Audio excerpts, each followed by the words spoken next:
Hello, in this short video you're going to learn or recap on how to use long multiplication.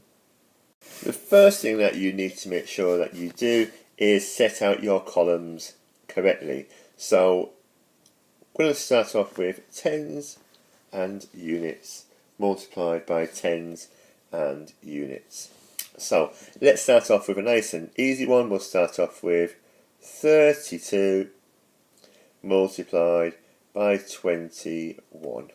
Okay, now I'm going to start off with the units because that's easier. So the first thing I'm going to look at is this. It's 1. 1 times 2 is obviously 2. 1 times 30, because remember that's 3 tens, is 30.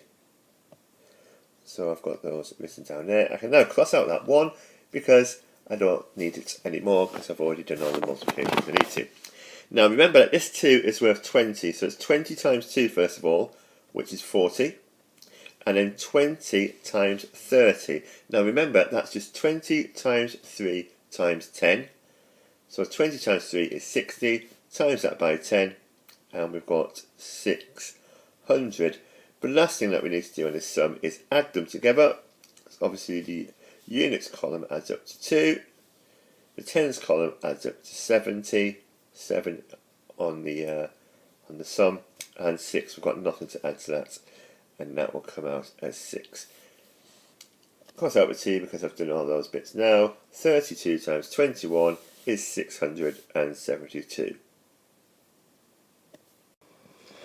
Right, this time I'm going for 3 digits by 2 digits. So I'm going to put 110 tens in units this time, and I'm going to go for 127 times 33.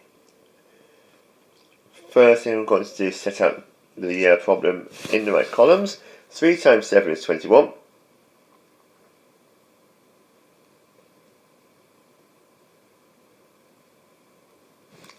Three times 20 is 60.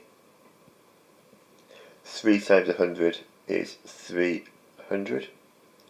That's my 3 in the units column. And now I've got to do the 3 in the tens column. So 3, remember, is 30, not 3. It's worth 30. So 30 times 7 is 210. 30 times 20 is 30 times 2 times 10, which is 600. And 30 times 100, which is going to be 3,000. I've now got that set up quite nicely. All in the right columns, units, tens, hundreds, and the thousands at the end there. So now all I need to do is add those up. Those all add up to 1. 6 plus 2 plus 1 is 9. 6 plus 2 is 8 plus 3 is 11. So put my 1, don't forget to carry my 1. It's important that I add that. 3 plus my 1, because I'm going to cross that out now, is 4, which gives us 4,191. Now, hopefully, you've got a good idea of how to do long multiplication.